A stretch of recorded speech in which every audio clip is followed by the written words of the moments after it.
కేసీఆర్ గారు బయటకు వచ్చి పెట్టిన ప్రెస్ మీట్, ఆ ఒక్క 75 నిమిషాల ప్రెస్ మీట్ మేము అనుకున్నాం అప్పుడే, నెల రోజులు కేసీఆర్ మాటల చుట్టే రాజకీయం తిరుగుతుంది అని.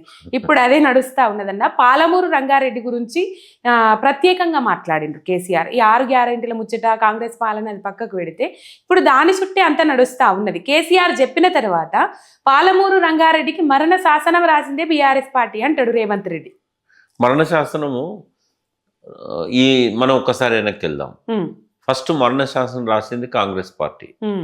ఏది తెలంగాణ ఇచ్చేటప్పుడే ఆ రాష్ట్ర విభజన బిల్లు ఉంది కదా, ఈ మరణ శాసనం అందులోనే ఉంది, రాష్ట్ర విభజన బిల్లులోనే ఉంది. మరి అప్పుడు ఎవరిని అడగకుండా అది ఎవరు రాయమన్నారు? మన్మోహన్ సింగ్ గవర్నమెంట్ ను. ఈ బచావ్ ట్రిబ్యునల్ ఇచ్చిన వాటిని డిస్టర్బ్ చేయొద్దు అన్నట్టుగా ఆ స్ఫూర్తితో రాశారు. అది నేనేమంటున్నా అంటే, ఏదైనా కూడా ఒక ప్రాసెస్. ఇప్పుడు ఇచ్చిపుచ్చుకునే పద్ధతిలో మాట్లాడుకోవాలి.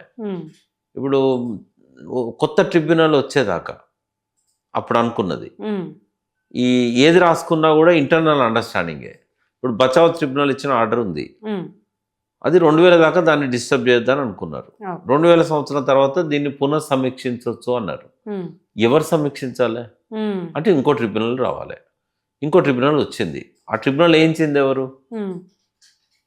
బయట మహారాష్ట్ర కర్ణాటక నుంచి డిమాండ్ ఉండే, కానీ ఎంబడిబడి కొట్లాడి జలసాధన ఉద్యమం నడిపి 2002 నుంచి నేనే రాశాను జలసాధన ఉద్యమం అప్పుడు. కానీ అంతకంటే ముందు అఖిలపక్షం తరఫున కడియం శ్రీహరి ఇరిగేషన్ మినిస్టర్ ఉండే 2002లో. నేను నా స్వహస్తాలతో రాసిన రిప్రజెంటేషన్ను విద్యాసాగరరావు గారు, నేను, నాయన నరసింహారెడ్డి ముగ్గురం పోయి సెక్రటేరియట్లా టిఆర్ఎస్ అప్పుడు టిఆర్ఎస్ వాణిని వినిపించి మాకు ట్రిబ్యునల్ ఒకటే పరిష్కారం అని చెప్పి కొట్లాడింది మనం.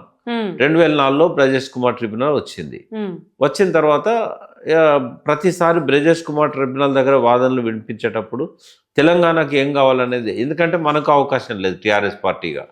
ఎవరు వినిపించాలి? రాష్ట్రం తరఫున ఉన్న అడ్వకేట్ జనరల్ వినిపించాలి. అయితే అప్పుడు అట్లే అన్యాయం జరిగింది. బచావ్ ట్రిబ్యునల్ దగ్గర కూడా అడ్వకేట్ జనరల్ తెలంగాణకు వ్యతిరేకంగా రాయలసీమకు ఆంధ్రకు అనుకూలంగా మాట్లాడిండు. అందుకే మహబూబ్నగర్లో 174 టీఎంసీల నీళ్లు నష్టపోయినా మొన్న కేసీఆర్ కూడా మాట చెప్పాడు. కాబట్టి కొత్త ట్రిబ్యునల్ వేయించిన దానిలో ప్రధాన పాత్ర అన్నట్టు టీఆర్ఎస్ది. సరే వేసిన తర్వాత వాళ్ళు తీర్పిచ్చారు. తీర్పిచ్చి 2013లో ఫైనల్ తీర్పు వచ్చింది. వచ్చినాక రాష్ట్రం విడిపోతుంది కాబట్టి మనం ఏం చేసాం, మళ్ళీ పిటిషన్ వేయించి రాష్ట్రం విడిపోతుంది కాబట్టి మళ్ళీ సుప్రీంకోర్టు ద్వారా దాన్ని స్టే ఇప్పించి ఈ 2 రాష్ట్రాలకు సంబంధించి మళ్ళీ పునర్విభజన జరగాలి, పంపిణీ జరగాలని చెప్పి సెక్షన్ 3 వాటర్ యాక్ట్ కింద, inter state water dispute act కింద మళ్ళీ కొత్త ట్రిబ్యునల్ కావాలని చెప్పి గవర్నమెంట్లోకి వచ్చినాక గవర్నమెంటే అడగాలి, అది పార్టీగా అడగడానికి లేదు. అందుకని కొత్త ట్రిబ్యునల్ కావాలని పట్టుబట్టింది కేసీఆర్. 1 సంవత్సరం దాకా చూశాడు, జలశక్తి శాఖ పట్టించుకోలేదు, మోడీ గారు పట్టించుకోలేదు. ఇంకా లాభం లేదని చెప్పి సుప్రీంకోర్టుకు పోయాడు. పోతే 5-6 ఏళ్ళు పెండింగ్ ఉన్న తర్వాత మీరు అది విత్డ్రా చేసుకుంటే మేము ట్రిబ్యునల్ వేస్తామని చెప్పారు. సో విత్డ్రా చేసుకున్నాడు. విత్డ్రా చేసుకున్నాక దిగిపోయే ముందు 2023 ఆగస్టు ఎప్పుడో అప్పుడు ట్రిబ్యునల్ వేశారు. అంటే ఇలా వీళ్ళు ట్రిబ్యునల్ ముందు పోయి కొట్లాడుతున్నారు అంటే తెలంగాణ కోసము, నీళ్ళ కోసము ఆ వాదనలు జరుగుతున్నాయంటే దానికి కారణం కేసీఆర్, దానికి కారణం ట్రిబ్యునల్ వేయించింది కేసీఆర్. అపెక్స్ కమిటీలో కూడా కొట్లాడి వేయించాడు. అది చెప్పకుండా వాళ్ళు ఏదో చేస్తున్నట్టుగా చెప్తా ఉంటారు. ఈ పునఃపంపిణీ జరిగేదాకా మనకెంత అవసరము, వాళ్ళకి ఎంత అవసరం అనేది కూర్చొని సెటిల్ చేసుకోవాలి.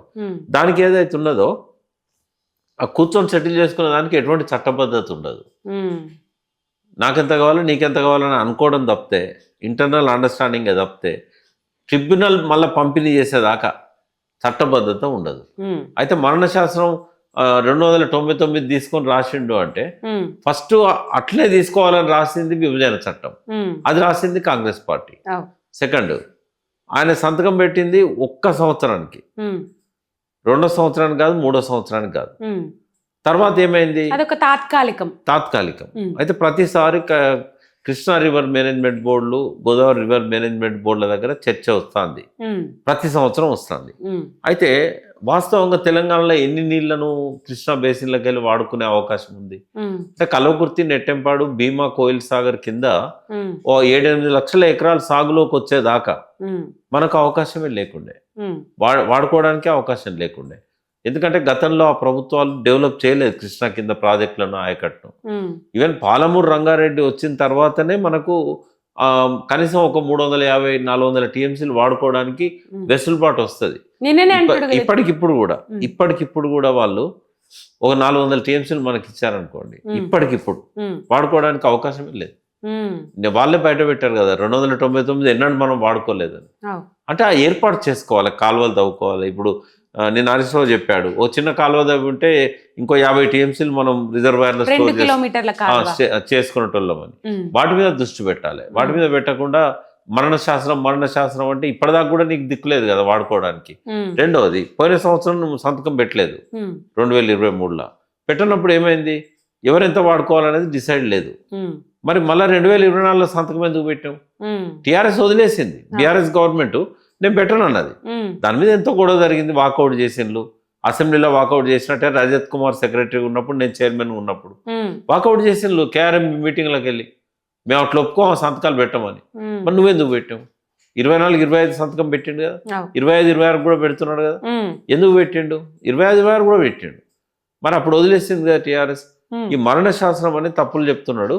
మరణ శాసనం రాసింది ఆనాడు విభజన చట్టంలో కాంగ్రెస్ పార్టీ. రెండవది ఏంటంటే ఇది పర్మనెంట్ సొల్యూషన్ అనేది ట్రిబ్యునల్ ద్వారా వస్తుంది. ఆ ట్రిబ్యునల్ కోసం కొట్లాడింది బీఆర్ఎస్.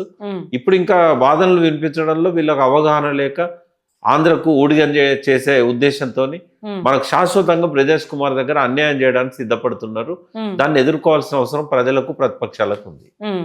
ప్రభుత్వం అయితే సపోర్ట్ చేయదు. ప్రభుత్వం అడిగి కూడిగం చేస్తుంది కదా. 45 టీఎంసీ